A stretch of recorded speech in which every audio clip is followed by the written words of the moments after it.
Assalamualaikum warahmatullahi wabarakatuh.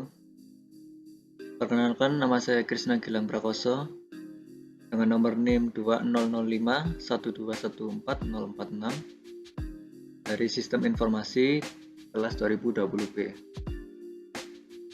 Pada pertemuan kali ini saya akan menjelaskan tentang komponen penyusun pada jaringan. Kita langsung ke topik utamanya. Komponen dasar jaringan LAN. Yang pertama ada software. Pada software ada sistem operasi yang berupa ada Windows, Linux, Unix, macOS, Android, iOS, dan lain-lain. Kemudian ada driver sebagai software untuk mengontrol hardware supaya bisa digunakan pada laptop. Kita masuk pada hardware atau perangkat keras jaringan. Yang pertama ada server dan yang kedua ada workstation. Lanjut masuk ke alat jaringannya. Yang pertama ada NIC atau kartu jaringan. Biasanya disebut juga dengan kartu jaringan. Sebuah kartu yang berfungsi sebagai jembatan dari komputer ke sebuah jaringan komputer. Yang kedua ada switch. Jaringan switching adalah suatu jaringan yang mengalokasikan sebuah sirkuit yang dedicated antara nodes dan terminal untuk digunakan pengguna untuk berkomunikasi. Lanjut, yang ketiga ada router. Router adalah sebuah alat yang mengirimkan paket data melalui sebuah jaringan atau internet menuju tujuannya melalui sebuah proses yang dikenal sebagai penghalaan. Proses penghalaan terjadi pada lapisan ketiga dari tumpukan protokol 7 lapis OSI. Lanjut ke modem. Modem yaitu merupakan bagian yang mengubah sinyal informasi ke dalam sinyal pembawa dan siap untuk dikirimkan, dan bagian yang memisahkan sinyal informasi dari sinyal pembawa yang diterima sehingga informasi tersebut dapat diterima dengan baik. Masuk ke access point. Access point itu bisa disebut juga dengan titik akses nirkabel. Dalam jaringan komputer, titik akses nirkabel adalah suatu peranti yang memungkinkan peranti nirkabel untuk terhubung ke dalam jaringan dengan menggunakan WiFi, Bluetooth, dan standar yang lain. Kemudian ada kabel UTP. Kabel UTP atau Until Twisted Pair adalah kabel yang khusus untuk transmisi data. UTP terdiri dari 4 pasang berwarna biru, oranye, hijau, dan coklat. Kabel yang dipilih menurut aturan tertentu dan digunakan untuk mentransfer atau menerima data. Dan yang terakhir ada fiber optik atau yang bisa juga disebut dengan serat optik, adalah saluran transmisi atau sejenis kabel yang terbuat dari kaca atau plastik yang sangat halus dan lebih kecil dari sehelai rambut dan dapat digunakan untuk mentransmisikan sinyal cahaya dari suatu tempat ke tempat lain. Sumber cahaya yang digunakan biasanya adalah laser atau LED. Masuk ke hub versus switch versus router. Yang di hub physical layer, no ARP table, dan broadcast all port, often collision, without intelligent, connection network. Yang switch itu data link layer, using MAC address atau ARP table, chain specific port atau unicast, dan seldom collision, dan with intelligent, dan connect same network.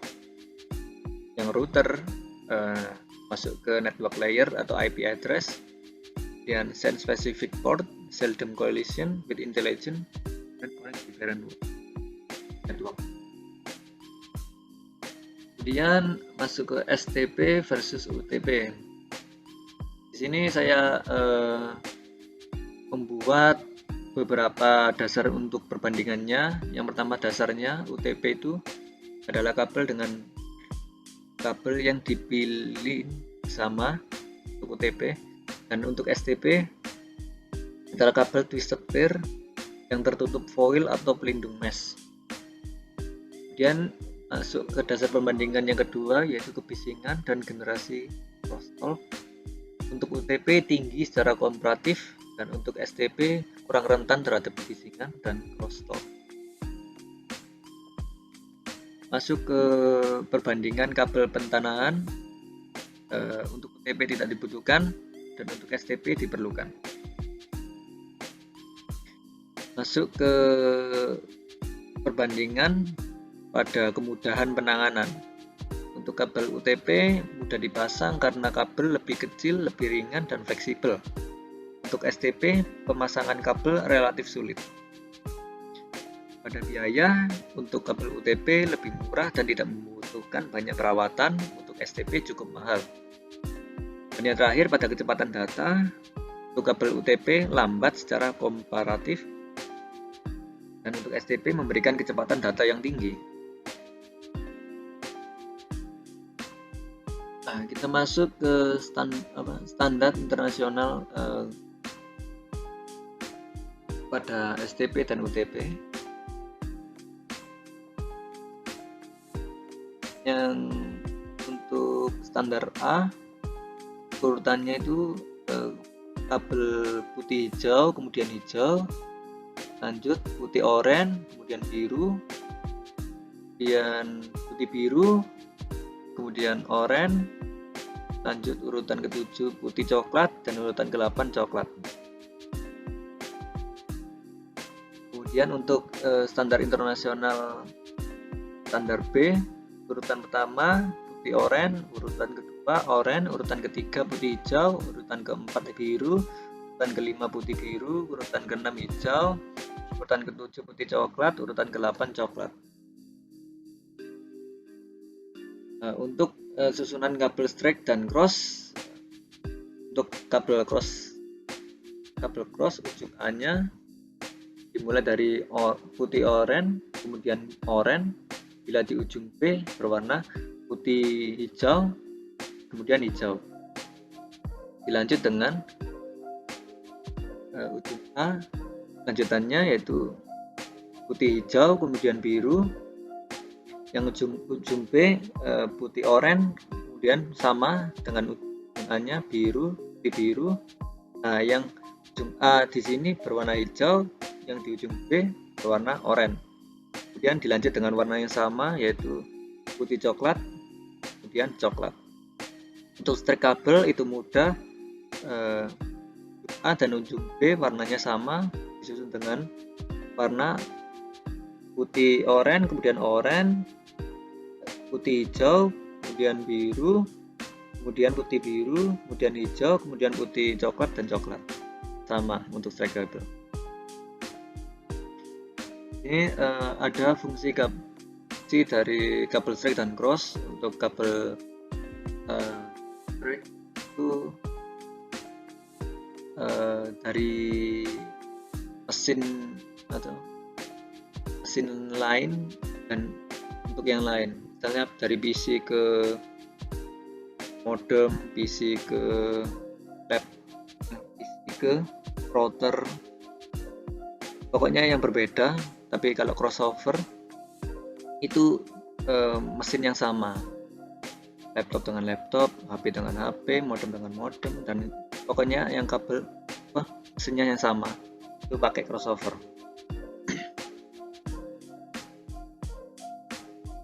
Terima kasih dari saya. Bila ada salah kata mohon maaf. Sekian. Wassalamualaikum warahmatullahi wabarakatuh.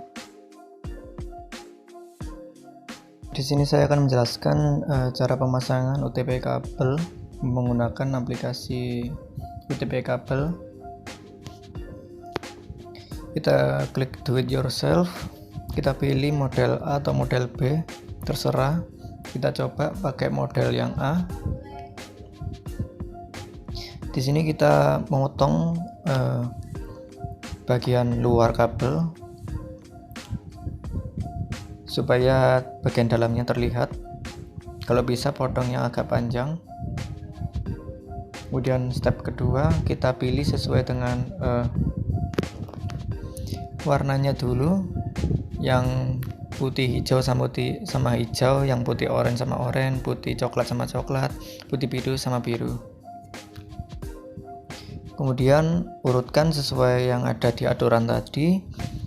Yang pertama putih hijau, kemudian hijau, putih oranye, kemudian biru, putih biru, kemudian kuning, oranye, kemudian putih coklat sama coklat.